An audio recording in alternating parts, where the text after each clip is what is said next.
झाली कॉमेडीची bullet train पकडा वाड्यावर या. बघू नको तुला काय करणार प्रश्न विचारा, भांडण नको आहे.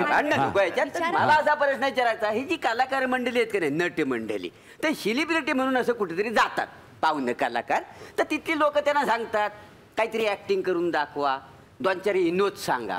आता तुम्ही पण असं कुठे जायचं असाल का नाही पत्रकार म्हणून, तर तुम्हाला असं लोक विचारतात काय हो आजची बातमी कुठली जरा करून दाखवा. कारण मला माहिती पाहिजे, कारण मला आता ती सेलिब्रिटी म्हणून बोलवतील लोक, तर मला माहिती पाहिजे. बरोबर संपत नाही. असं आहे मोरे की लोक विचारतात ना, म्हणजे लोकांना असं वाटतं की पंतप्रधान आणि मी रोज आम्ही सकाळ दुपार चहा ब्रेकफास्ट एकत्र करतो, त्यामुळे काय म्हणतात मोदी वगैरे असं विचारतात. आता असं आहे की तुम्हाला काही दिवसांनंतर कळेल की अशा प्रश्नांची काय उत्तरं द्यायची असतात, कशी उत्तरं द्यायची असतात. ते आता इतक्या वर्षांनंतर मला यायला लागलंय. काही कल्पना नाही बुवा वगैरे असं उत्तर नाही देऊ चालणार ना. नाही असं नाही करतायत, म्हणजे असं मग चेहरा गंभीर करून सांगावं लागतं की हा ठीक चाललंय वगैरे असं. म्हणजे जर मग ऍक्टिंग जी असते ना, ती ऍक्टिंगची हाऊस त्यावेळेला भागवायला.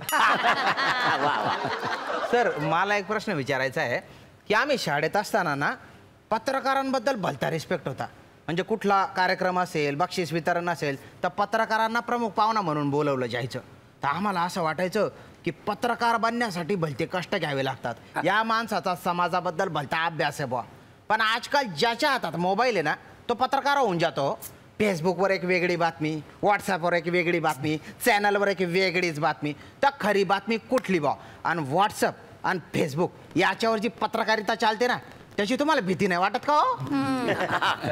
असं आहे की सोशल मीडिया एकूण आपल्याकडे आल्यानंतर, म्हणजे फेसबुक आलं, ट्विटर आलं, व्हॉट्सॲप आलं, याच्यामुळं पत्रकारिता ज्या अर्थानं आपण टी व्ही आणि वर्तमानपत्र म्हणतो, ते त्याच्यामध्ये काम करणारे लोक आणि इतर सर्वसामान्य वाचक प्रेक्षक याच्यामध्ये जे अंतर होतं ते एकदम पुसलं गेलं.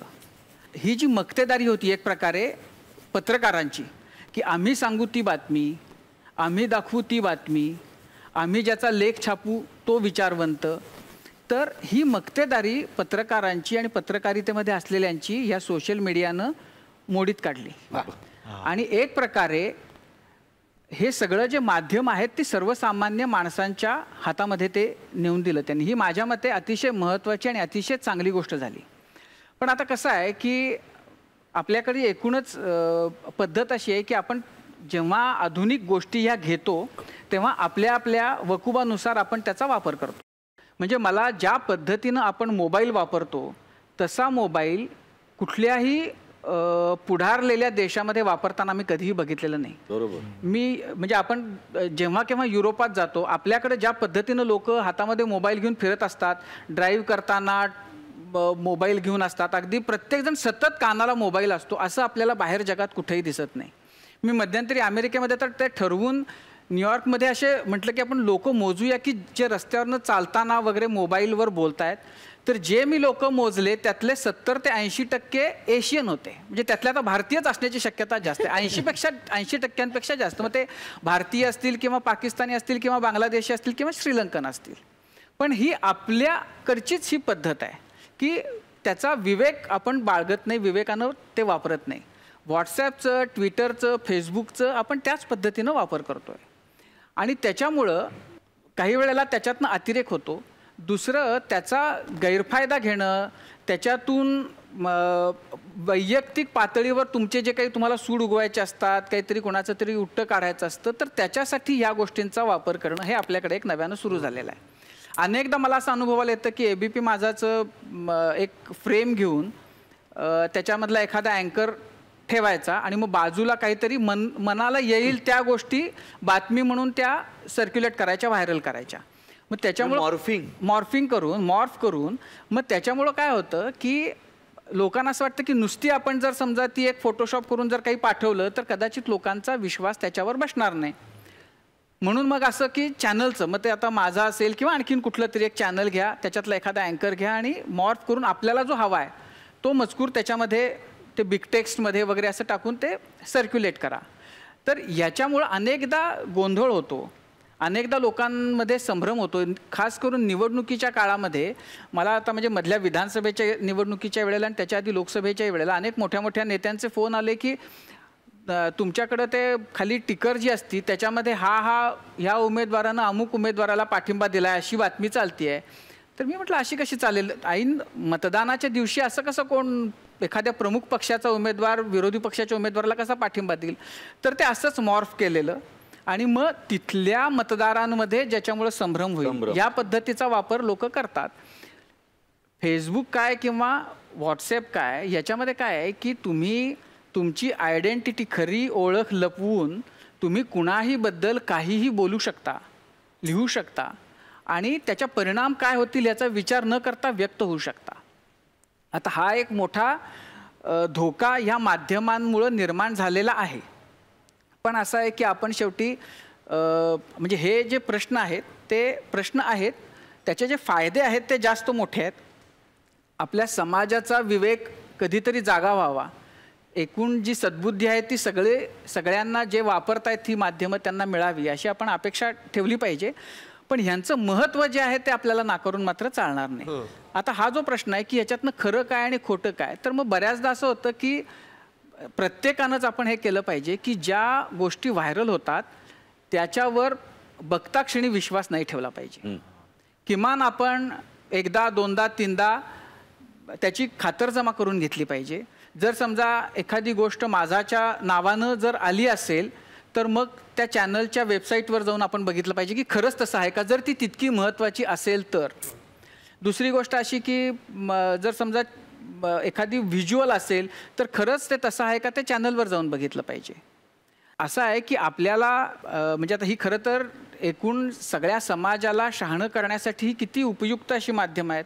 आपण मात्र त्याचा उपयोग जो आहे तो सकाळपासून रोज आपलं गुड मॉर्निंग आणि गुड नाईटचे मेसेज पाठवा, फुलं पाठवा, जोक्स पाठवा याच्यासाठी करतो. बरं त्याच्यामध्ये ओरिजिनल स्वतःचं लिहिणारे किती असतात तर 5% सुद्धा नसतात. इकडची तिकडची उसनवारी करायची आणि फॉरवर्ड करायचं. तर हे जे फॉरवर्ड करणं जे आहे ते चुकीचं आहे, ते घातक आहे. आणि त्याच्यामध्ये काही समाजकंटक ह्या सगळ्याचा उपयोग समाजामध्ये अशांतता निर्माण करण्यासाठी जे करतात आणि काही घटक त्याला बळी पडतात आणि त्याच्यामुळं फार गंभीर प्रसंग निर्माण होतात. काही वेळेला काही जणांचे हकनाक जीव जातात.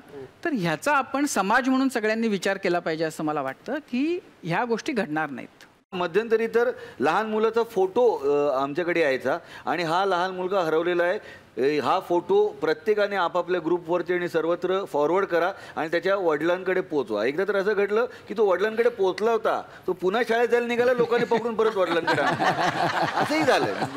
म्हणजे हे काय वा राजीव सर, आज तुम्ही वेळात वेळ काढून इथे आलात, आपल्या बिझी शेड्यूलमधून आमच्यासाठी वेळ दिलात. आमच्या शांतिकुंज कोऑपरेटिव्ह हाऊसिंग सोसायटीतर्फे तुमचे मनापासून आभार. धन्यवाद. आजच्या या कार्यक्रमाची सांगत एका छानशा गाण्याने करणार आहोत. वा, सुरू होऊन दे.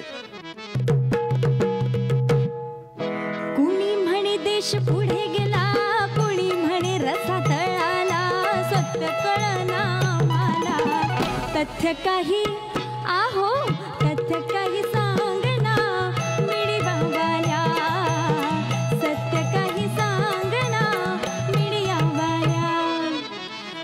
बातमी सांगायची सगळ्यांची घाई, सत्याची छाननी कोणी केलीच नाही. व्हॉट्सअप फेसबुक डोईजड झाला, व्हॉट्सअप फेसबुक डोईजड झाला, त्यात पुढारी पुढे तेलवतायाला, तथ्य काही आहो तथ्य काही सांगना मीडियावाल्या, तुम्ही तरी सांगा मीडियावाल्या. मिनटा मिनटाला ब्रेकिंग न्यूज देई, जाहिरात कुठली बातमी कुठली कळतच नाही. चौथा खांब नको लिलावाला, चौथा खांब नको लिलावाला, लोकशाही पाहिजे जपायला, तथ्य काही आहो तथ्य काही सांगना मीडियावाल्या, तथ्य काही सांगना मीडियावाल्या, तथ्य काही सांगा मीडियावाल्या. तर आता आपली भेट होणार आहे पुढच्या आठवड्यात बुधवारी रात्री 9:30 वाजता आपल्या लाडक्या कार्यक्रमात, ज्याचं नाव आहे कॉमेडीची जत्रा, लाईफच्या प्रॉब्लेमवर फॅन्टॅस्टिक मात्रा.